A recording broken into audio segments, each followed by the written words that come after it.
आप देख रहे हैं गोलमेज, मैं हूं नकमा। आज मेहमान है सुशांत सरीन और बात होगी बदलती हुई दुनिया की, जियोपॉलिटिक्स की, अमेरिका की, और क्या ईरान एक नए सुपर पावर की तौर पर उभरा है। जंग अभी ख़त्म नहीं हुई है, लेकिन इस बीच में जो परसेप्शन की लड़ाई होती है वो ऐसा लगता है जैसे ईरान ने जीत लिया है। सुशांत, क्या आप इससे अग्री करते हैं कि ये अमेरिका की इसमें बुरी तरह से फजीहत हुई है और डोनाल्ड ट्रंप वो कैटलिस्ट बने जिन्होंने अमेरिका के गिरावट या डाउनफॉल की शुरुआत कर दी है? मेरे हिसाब से तो देखिए, डोनाल्ड ट्रंप तो अमेरिका के गॉर्बेचोव और येल्टसिन बनकर उभरे हैं। उनकी जो एक लिहाज का जिस तरीके से अमेरिका ने जो अपना साम्राज्य बनाया था उसको तहस नहस किया, वो गॉर्बेचोव वाला रोल अदा किया है।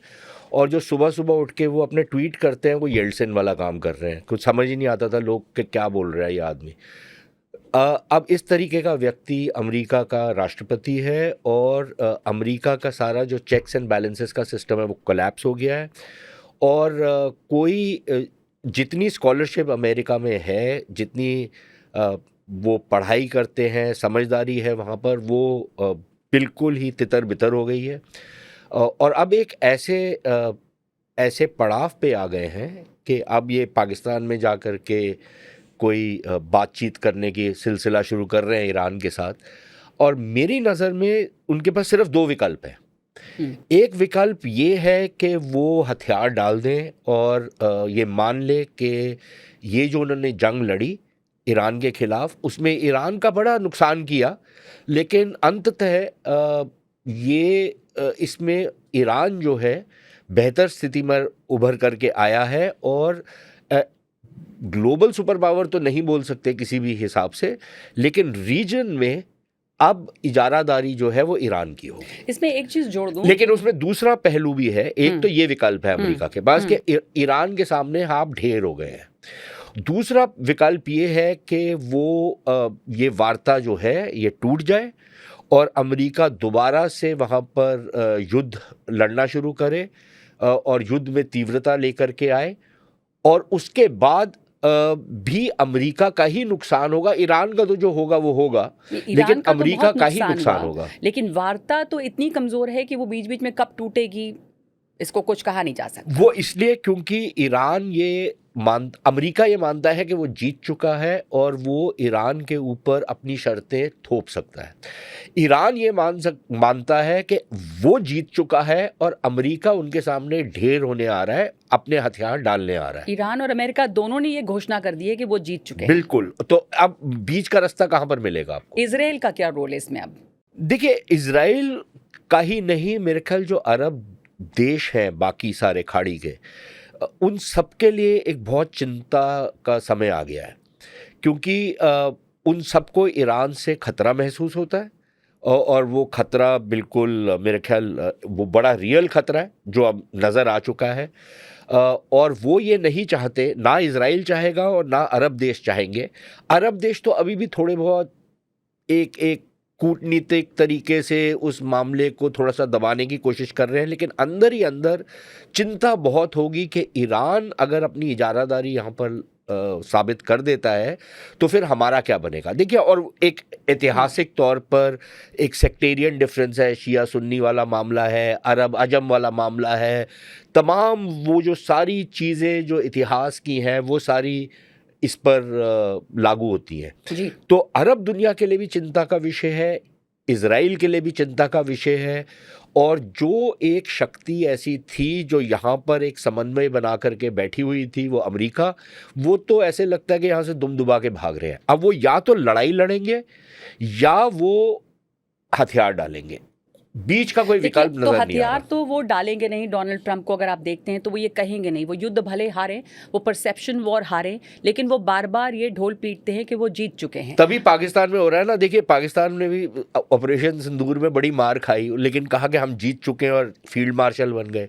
अब हो सकता है कि डोनाल्ड ट्रंप जो है वो भी हार चुके हैं, हथियार डाल दें, ईरान को सब कुछ मिल जाए जो वो चाहता है, और बोले भाई हम तो जीत चुके हैं, अपने आप को विजयी घोषित कर दें। हो सकता है कल को वो अपने आप को अमेरिका का राजा भी डिक्लेयर कर दें, तो कौन रोकने वाला है? और अगला नोबेल पीस प्राइज अब वो ले ही लें। अब उसमें उनकी थोड़ी सी वो हो रही है कि नोबेल पीस प्राइज उनको मिलेगा या शहबाज शरीफ आसिम मुनीर को मिलेगा, वो थोड़ा सा टकराव होगा उनके बीच में। तो दो बातें इसमें आप या हो सकता है शेयर कर लें डोनाल्ड ट्रंप और शहबाज शरीफ आसिम मुनीर को जॉइंट तरीके से मिल जाए। जंग रुकवा दी है ये जो हाँ, जंग तीनों है ना, तो ये भी हो हाँ, सकता है, ये हाँ। भी मुमकिन है।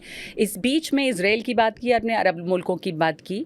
इजराइल इस समय एक इस शांति ये जो बातचीत चल रही है उसमें एक रोड़ा बना हुआ है और बहुत बड़ा इसमें कांटा है बेंजामिन नेतन्याहू, जिनको समझ नहीं आ रहा है कि उनका रोल इसमें था क्या वो ठगा हुआ महसूस कर रहे हैं, अमेरिका को उन्होंने जंग में घसीटा या अमेरिका के साथ वो थे, ईरान से उनको ख़तरा था।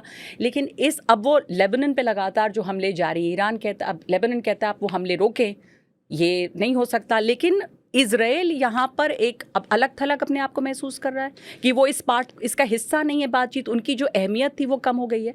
नहीं, देखिए अहमियत कम तो नहीं हुई, अभी भी उस क्षेत्र में इजराइल एक बहुत बड़ी शक्ति है। लेबनान की आपने बात की, लेबनान के अंदर जो सरकार है वो खुद अपनी टेरिटरी को तो संभाल नहीं सकती, वो क्या हिजबुल्लाह के ऊपर नकेल डाल सकती है? नहीं डाल सकती।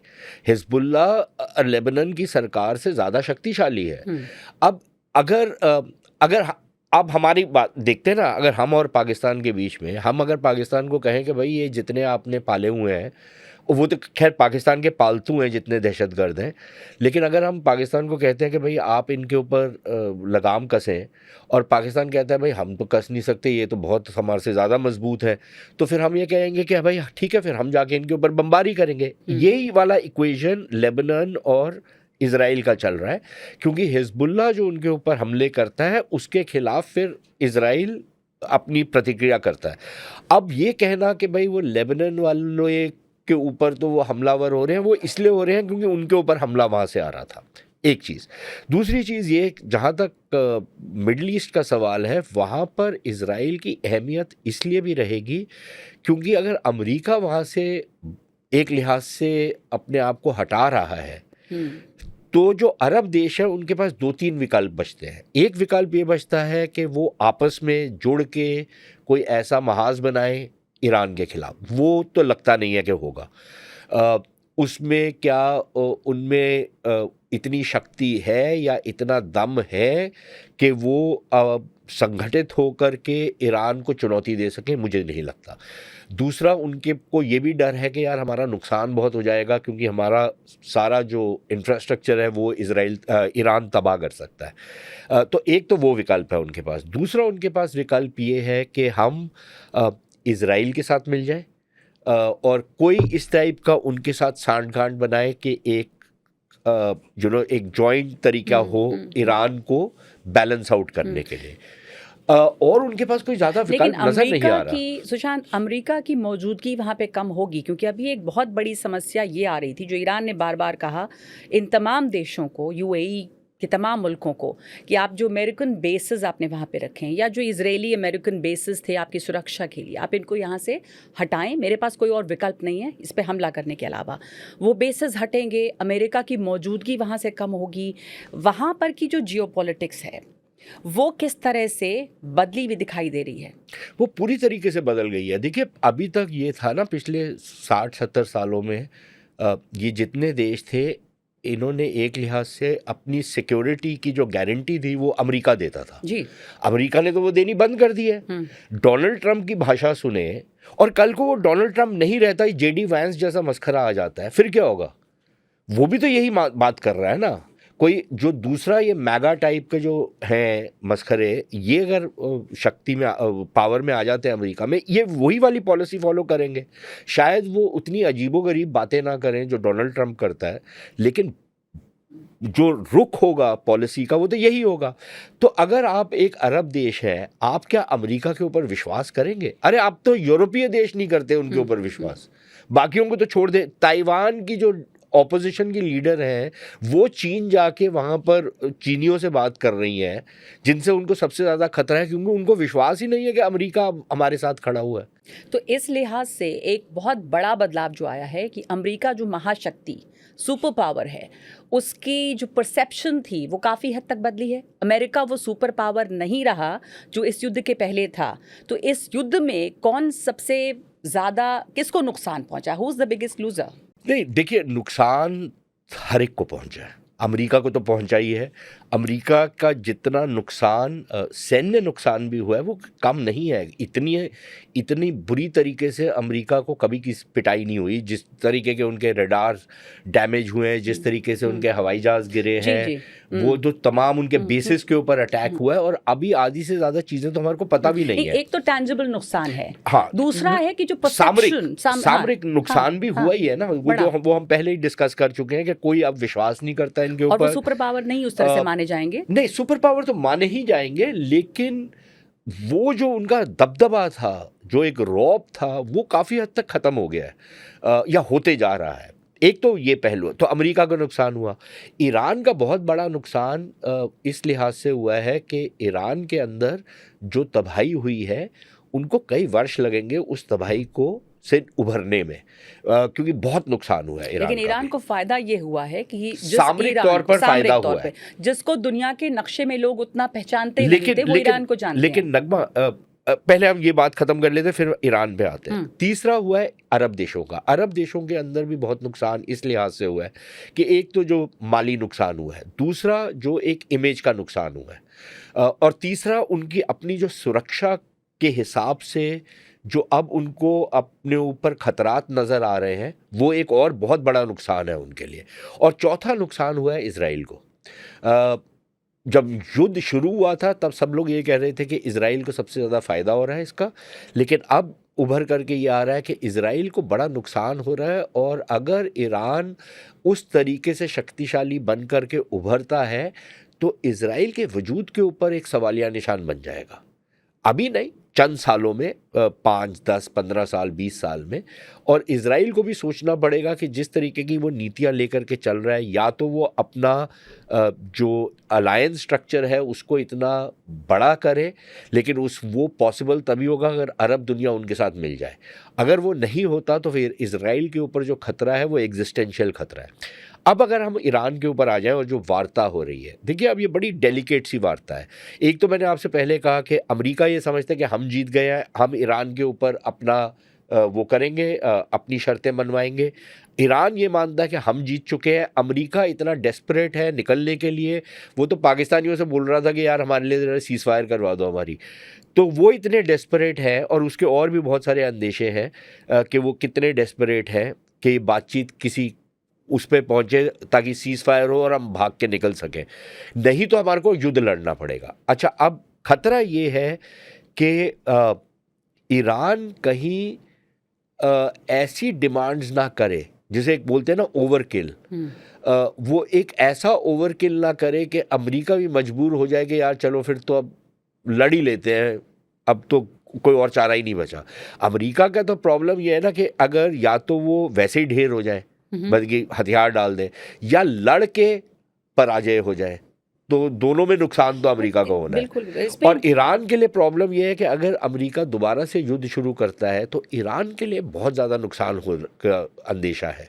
तो ईरान को भी थोड़ा सोच समझ करके चलना पड़ेगा कि अगर कोई समझौता हो जाता है तो ईरान पूर्ण तरह से विजयी उभर करके आएगा, लेकिन अगर समझौता नहीं होता और युद्ध दोबारा से शुरू हो जाता है तो फिर मेरे ख्याल ईरान को बहुत ज़्यादा नुकसान होने का अंदेशा है।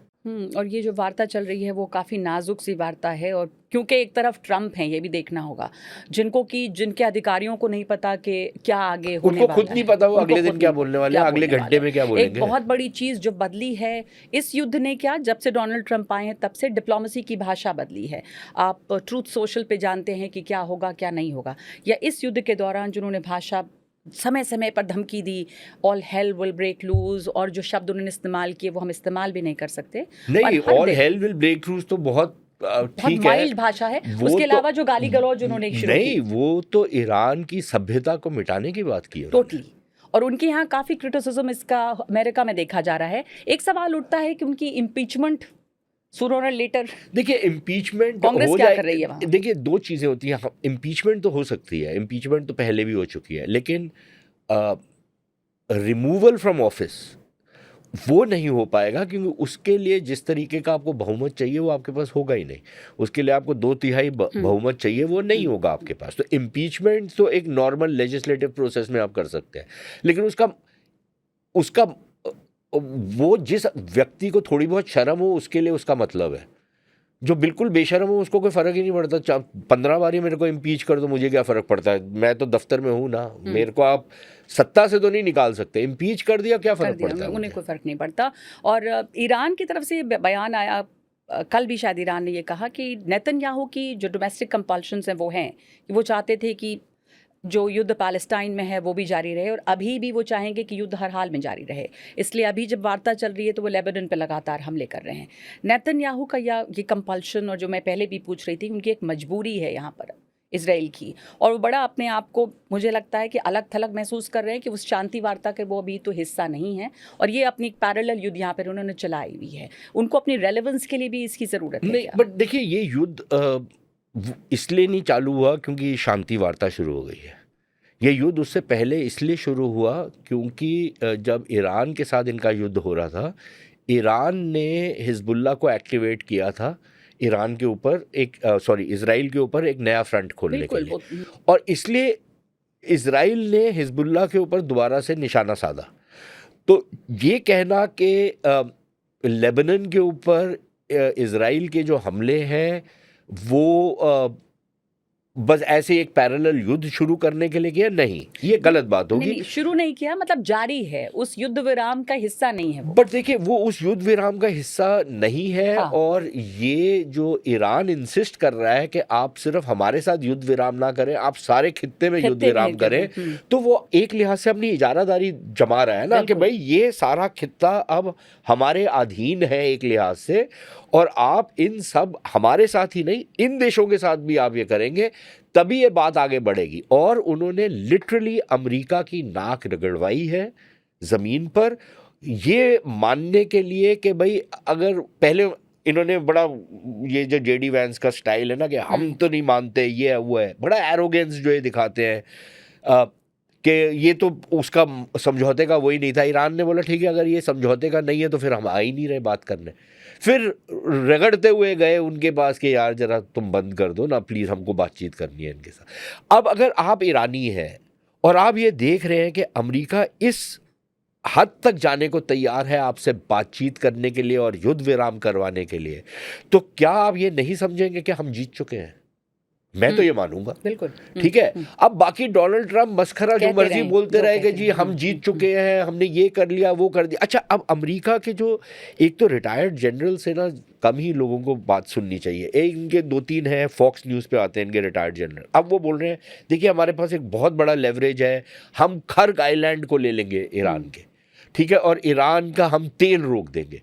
अच्छा, ईरान क्या करेगा? वो बात नहीं करते यार, तुम तो ये कर लोगे, ये तो पहले भी तुमने सोचा था हम ये सब कुछ कर देंगे, पर दूसरा आदमी भी तो कुछ करेगा ना। और जो वो कर रहा है उससे ईरान ने ये दिखाया कि लेवरेज उनके पास है, और जो स्ट्रेट ऑफ हॉर्मूज है जिसे हिंदी में कहते हैं हॉर्मूज का जल डमरू मध्य मैं आपको आज ये ज्ञान दे दूं कि उसे जल डमरू मध्य कहते हैं। ये किसने बनाया शब्द?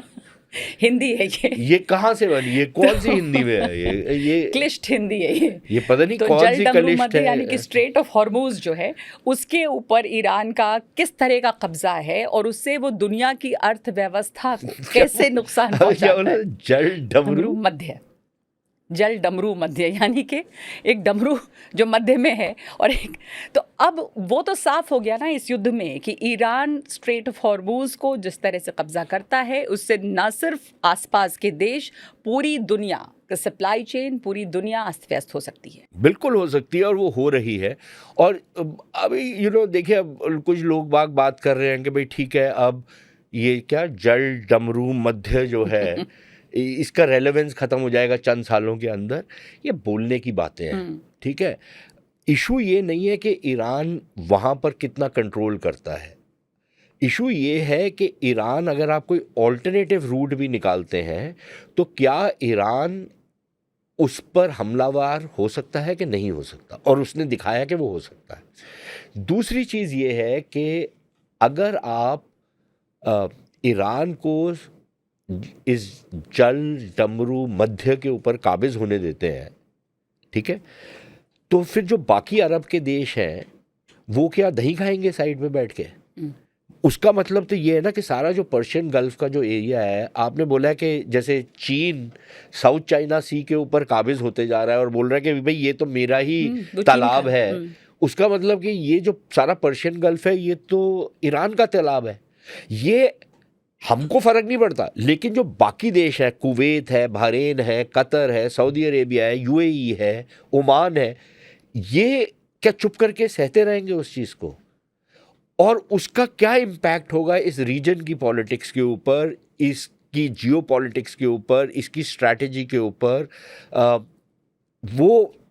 वो भी तो किसी खाते में आता है ना। अभी तो ये और दिख ये रहा है। सारी की सारी जो अरब दुनिया है अब 2 या 3 हिस्सों में अब बंटती हुई नजर आ रही है। जीसीसी के अंदर भी कुछ देश ऐसे हैं जो अब मानते हैं कि यार ठीक है, अब ईरान के नीचे ही लग जाते हैं। कुछ देश ऐसे हैं जो कहते हैं यार कोशिश करते हैं कि कुछ एक समन्वय बना के रखें, और कुछ देश ऐसे हैं जो चाहते हैं कि ईरान को रोका जाए यहीं पे और इसको आगे ना बढ़ने दिया जाए। अच्छा, और अरब दुनिया में कुछ देश ऐसे हैं जो और उसमें शायद लेबनान, सीरिया, कुछ हद तक सीरिया या सीरिया के अंदर कुछ तबके, ये जो हुथी हैं यमन में, इस टाइप के जितने वो लोग हैं, वो ईरान को एक लिहाज से अपना वो मानते हैं, गुरु मानते हैं कि भाई इनके कहने पे हम लोग चलेंगे तो हमारा। और ईरान अगर इसमें से उभर करके निकल आता है तो हमको ये याद रखना चाहिए कि ईरान के पास जितनी तेल और गैस है वो सऊदी अरेबिया को टक्कर दे सकता है। तो ईरान ने तो अपना वर्चस्व एक तरह से साबित कर दिया है स्ट्रेट ऑफ हॉर्मुज या जल डमरू मध्य पे। तो अब ये देखना है कि ये तो जो दूसरे देश ये सोच रहे हैं कि क्या हम उसको उस पर काबिज होने देंगे, तो वो तो दिख रहा है कि वो उस पर काबिज है, और अमेरिका और इजराइल ने भी मिलके इसमें कोई कामयाबी हासिल नहीं की कि वो उसे वहाँ पर रोक दें। तो अब सवाल ये है कि ये जो स्ट्रेट ऑफ हॉर्मुज है वो तेल के बियॉन्ड भी जियोपॉलिटिकली इतना अहम है, वो दिख गया सामने, और इसने किस तरह से वहाँ पर पूरा संतुलन बदला भी है, बिगाड़ा भी है। तो बियॉन्ड ऑयल इसकी रेलेवेंस जो है वो क्या है? वो तो ये भाई रेलेवेंस बियॉन्ड ऑयल तो रेलेवेंस स्ट्रैटेजिक है ना, कि अब जो ईरान की जो लोकेशन है वो अब इस तरीके की है कि वो इस सारे रीजन के ऊपर उसकी super power, regional super power तो आप उसको मान ही सकते हैं। और अगर उनके ऊपर सैंक्शंस ख़त्म हो जाती हैं, अगर वो उभर करके आता है कि उसने दुनिया की सबसे शक्तिशाली जो फ़ौज थी और खित्ते की जो सबसे शक्तिशाली फ़ौज थी, इजराइल और अमेरिका दोनों इकट्ठे लड़ रहे थे उनके खिलाफ, उनसे मार भी खाई, लेकिन उसके बावजूद विजयी उभर करके निकले। सामरिक तौर पर नुकसान करवाया, लेकिन और नैरेटिव वॉर तो बहुत ही, वो तो खैर कंप्लीटली, वो तो हाँ, वो तो उसमें तो वो सुपर पावर उभर करके निकले ना। और उसमें हम लोगों को कुछ सीखना चाहिए ईरानियों से। हम लोग इतने भोंडे तरीके से हमारे यहाँ पर सरकारें जो हैं अपना स्ट्रैटेजिक जो कम्युनिकेशन करती हैं, आप ईरान का देखिए ना, ब्रिलियंट, एब्सोल्युटली हंस के लोटपोट भी हो जाता था, और लेकिन जो मैसेजिंग थी वो कितनी शक्तिशाली थी उनकी, बहुत सख्त मैसेजिंग, ब्रिलियंट, एब्सोल्युटली राइट। तो उसमें तो वो बिल्कुल उभर करके आए हैं। अमेरिका की तो कोई प्रेजेंस ही नहीं थी वहाँ पर, इजराइल की भी कोई प्रेजेंस नहीं थी, जो काफ़ी इसमें महारत रखते हैं। तो नैरेटिव वॉर को भी अगर आप हटा दें, साइड कर दें, purely from a strategic angle, मेरे ख्याल कोई ये नहीं मान सकता, अनलेस आप बिल्कुल ही ट्रंप के कल्ट के वहाँ पर भक्ति करते हैं ट्रंप की, कोई ये मानने को तैयार नहीं है कि अमेरिका ये युद्ध जीता है, और अगर अमेरिका जीतना चाहता है तो फिर उसको ये युद्ध वहाँ तक लेकर के जाना पड़ेगा जो उसके इनिशियल उद्देश्य थे। क्योंकि जब अमेरिका ये कहता है कि हमने अपने सारे उद्देश्य अचीव कर लिए, कौन सा सबसे बड़ा सवाल है कि उद्देश्य क्या था? भाई देखिए, जो उन्होंने उद्देश्य अपने बोले थे वो ये था, अपार्ट फ्रॉम, अगर हम रेजिम चेंज को हटा भी दें, न्यूक्लियर मिसाइल वाला इशू था। अब ना तो आप न्यूक्लियर के ऊपर ईरान क्यों आपकी बात मानेगा, राइट? हाँ। अच्छा, अगर आप उनको थोड़ी सी भी एनरिचमेंट अलाउ करते हैं, then it is a matter of time. तो अगर एनरिचमेंट अभी अलाउ कर रहे हैं तो फिर JCPOA से पहले क्यों निकले थे आप? अच्छा, मिसाइल ईरान को पता है कि भाई ये मेरा एक तरीके का ब्रह्मास्त्र है, तो मैं इसको क्यों छोड़ूंगा, मैं तो इसकी रेंज और बढ़ाऊंगा, इसकी जो एक्यूरेसी है मैं और बढ़ाऊंगा, क्योंकि इससे सब लोग खौफजदा होते हैं तो वो नहीं छोड़ेंगे उसको। उन्होंने अपनी ड्रोन टेक्नोलॉजी को भी इस्टेब्लिश कर दिया, उन्होंने अपने स्ट्रेट ऑफ हॉर्मुज के ऊपर जिस तरीके का कंट्रोल उन्होंने एक्सरसाइज किया है, जो ये नहीं छुड़वा पा रहे और नहीं छुड़वा सकते, वो भी उन्होंने साबित कर दिया है। तो आपने कौन सा, भाई आपने बोला मैंने उनके 4 युद्ध पोत जो है मैंने समुद्र में डुबा दिए, तो और तब तो वही सवाल उठता ना कि आप किस उद्देश्य से कहते हो? उद्देश्य क्या सिर्फ वॉर की शुरुआत थी, युद्ध की शुरुआत थी, या मकसद क्या था और तो क्या हासिल किया वहां पर? इतना अहंकार है अमेरिकियों के अंदर, स्पेशली ये जो पागल मस्खरे जो अभी सत्ता में है, इतना अहंकार है इनके अंदर। ये बोलते जाएंगे अपने टेलीविजन में हमने सारे ऑब्जेक्टिव अचीव कर लिए, कोई इनसे ये नहीं पूछता भाई ये बताओ तो कौन से ऑब्जेक्टिव अचीव किए आपने। इनसे पूछा गया था ना आप कितने नंबर देंगे, हाँ। तो इन्होंने कहा 10 में 15। शानदार युद्ध चल रहा है। भाई राजा आदमी है वो, जो मर्जी दे दे अपने आप को, क्या कौन पूछने वाला है उससे? वो तो अपने आप को दुनिया का सबसे अक्लमंद आदमी समझता है। अब क्या बोले ऐसे देखिए, तभी कई बार लगता है कि यार क्या लोकतंत्र एक्चुअली अच्छे लोगों को ऊपर लेकर के आता है कि ऐसे लोगों को लेकर के आता है? और किसने सोचा था एक महाशक्ति में इस तरीके के लोग आएंगे सत्ता में, और जिन्होंने पूरा अपना जो सदियां लगा करके अपना एक वर्चस्व बनाया था दुनिया में, एक मस्खरे ने आके 1 साल के अंदर अंदर सब तहस नहस कर दिया। और इस युद्ध ने एक तरह से, हालांकि पिछले कई ऐसे मौके आए हैं जिसमें ये अमेरिका ने साबित किया है कि अब तक जो वो कहता आया है कि वो उस लिबरल ऑर्डर और रूल बेस्ड ऑर्डर का को क्या कहें उसका गार्डियन है और उसको वो संभाल कर रखे हुआ है, वो तो भ्रम बार बार टूटा है। चाहे आप वेनेजुएला में देखें, दूसरे युद्ध जो अमेरिका ने शुरुआत की जिसकी, उसको देखें, या अभी देखें, तो कुल मिला के मुझे लगता है कि ये भी बदला है कि ग्लोबल लीडरशिप कैसे खिसक रही है, और ये भी कि वो रूल बेस्ड ऑर्डर जो पहले भी शायद भ्रम था। आप मुझे एक चीज़ बताएं ना, कल को जब अमेरिका किसी को कुछ बोलेगा तो मेरे जैसा व्यक्ति उनसे क्या पूछेगा? मैं ये पूछूंगा यार, जब आपके राष्ट्रपति ने एक पूरी सभ्यता को मिटाने की बात की थी तो आपने क्या किया था उस समय? आप मुझे जो नसीहत दे रहे हैं, जब आपने ये सब किया था तब आप लोग कहाँ थे? आपने चलो एक आर्टिकल लिख दिया, आपने और क्या किया? आपके कानून के अंदर ये कानून का उल्लंघन है, अंतर्राष्ट्रीय कानून का उल्लंघन है, ये मानवता का उल्लंघन है, इस तरीके की बातचीत करना। आप जब ये कर रहे थे तो आप सारे के सारे जो थे चुप क्यों बैठे हुए थे? आप मुझे किस मुंह से कुछ बोल रहे हैं? तो अमेरिका के पास अब ये मॉरल कॉम्पस नहीं है, ना यूएन के पास है कि वो किसी को कह सकें कि क्या सही क्या गलत। यूएन तो शायद नॉन एग्जिस्टेंट। ये कौन है? किस चिड़िया का नाम? हाँ, कहाँ है ये? सबसे बड़ा सवाल उभर के यही आया कि जो मल्टीलैटरल ऑर्गेनाइजेशंस हैं वो पहले भी शायद एक मिथ बन के रह गए थे या फिक्शन, और अभी तो उनका अस्तित्व बिल्कुल ही हम लोग अमेरिका का साम्राज्य तितर बितर होता हुआ देख रहे हैं तो अपनी आंखों के सामने। और मेरे ख्याल पाकिस्तानी ये क्लेम करेंगे कि हमने एक बारी सोवियत यूनियन का खात्मा किया और अब हमने अमेरिका के साम्राज्य का खात्मा किया, पाकिस्तान ने। तो इस युद्ध से कई तरह की नई चीज़ें उभर के आई हैं, आप जैसा कह रहे हैं, और मैं ये मानती हूँ कि अमेरिका का जो साम्राज्य है या अमेरिका एक सुपर पावर के तौर पे उसका पतन शुरू हो गया है धीरे धीरे। और जहाँ तक नैरेटिव की जंग है, क्योंकि अब आज के दौर में नैरेटिव का युद्ध बहुत बड़ा होता है, और ये हमने भारत में भी देखा कई मौक़ों पर, उसमें ईरान बहुत खुलकर सामने आया है। उसमें तो आई थिंक दुनिया की सोल सुपर पावर ईरान उभर करके निकला। शानदार उनके लेगो टीम का काम रहा, और उनकी जो सोशल मीडिया है, और वो हर वक्त ज़्यादा समझदार नज़र आए, जबकि अमेरिका के राष्ट्रपति उल जुलूल बयान देते रहे और अब शब्दों का इस्तेमाल करते रहे। बिल्कुल। तो ये कुछ बदला है इस युद्ध से। धन्यवाद आपका सुशांत। Thank you.